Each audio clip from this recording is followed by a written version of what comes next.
Olá pessoal, boa tarde.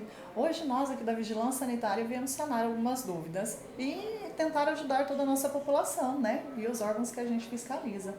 A primeira coisa, a gente está percebendo que o pessoal está com bastante dúvida. E aí, usa ou não a máscara, né? Então, cada situação foi ocorrendo num processo e a gente estava tudo muito novo, a gente não sabia o que era o coronavírus, né? E a OMS foi soltando algumas notas.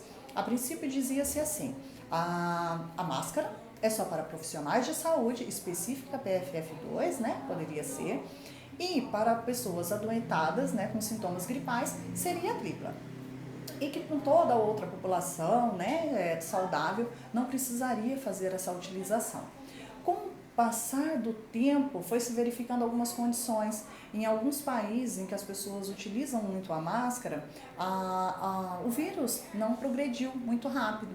E aí eles perceberam que talvez fosse uma opção que as pessoas utilizassem máscara, mas não como uma forma de proteção, mas sim como uma barreira, né? A OMS soltou algumas formas, por exemplo, de tossir dessa maneira. E aí percebeu-se que, né, de alguma maneira saía as gotículas e não era tão eficaz. Mas com a máscara, isso se tornou eficaz.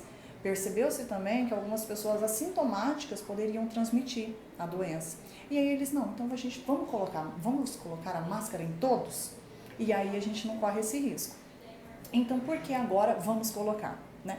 Porque agora a intenção é de que todos se protejam e protejam o outro, né? Com essa barreira, tá? É uma barreira, não é uma máscara de proteção. A dos profissionais será uma diferenciado, né? Até porque o processo será outro tipo de trabalho. Mas para nós, população normal, que podemos ficar na nossa casa e que às vezes precisamos ir a um comércio, né? Então essa será a máscara indicada, uma máscara mais simples como barreira, apenas para permitir que a gente saia sem contaminar alguém, né? Essa é a intenção, que a gente não contamine o outro, tá bom? E por isso sim a utilização agora das máscaras.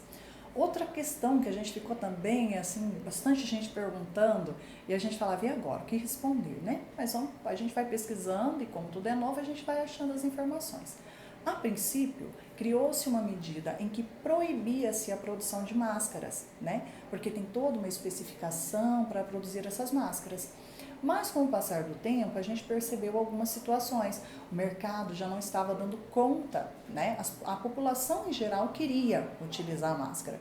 E os profissionais e as pessoas com sintomas gripais poderiam, numa situação grave, não ter mais essas máscaras para fazer uso. E aí a gente pensou, não, então vamos liberar a produção caseira das máscaras, desde que seguindo algumas medidas de precaução, para que a população em geral pudesse utilizar esse tipo de máscara, né? A produção, gente, dessas máscaras, ela deve ser também um pouquinho, né, cuidada, ela tem que ter uma atenção maior.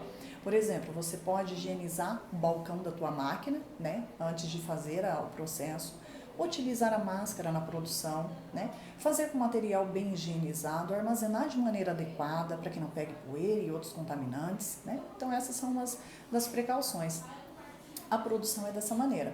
E aí você me pergunta, eu chego em casa e uso de que jeito? A gente percebe bastante pessoas querendo usar, mas talvez tendo dificuldade em usar da maneira correta, né? A gente sabe que nem todos têm esse conhecimento. E a gente passa na rua, percebe pessoas com a máscara, né, abaixo do pescoço, às vezes retirando várias vezes, né, e pondo, sem saber muito tempo para ficar com essa máscara, às vezes passando o dia todo, né? E aí a gente pensou assim, vamos orientar esse pessoal. E é para isso que a gente veio também. Máscara, gente, é para usar de 2 em 2 horas e fazer a troca. O tecido, ele umedece, né? E a gente, população que não está contaminada, que a gente está só utilizando como precaução, né? É uma barreira para que outras pessoas também não se contaminem, vamos utilizar. Essa máscara de tecido, ela não tem comprovação da eficácia. Então, a gente tem que utilizar as maneiras corretas para que ela, pelo menos, nos proteja o outro um pouco mais. Maneira correta, máscara sempre no rosto, bem afixada, com um molde que não fique vazado nas laterais e que te cubra totalmente o rosto, a boca e o nariz, tá?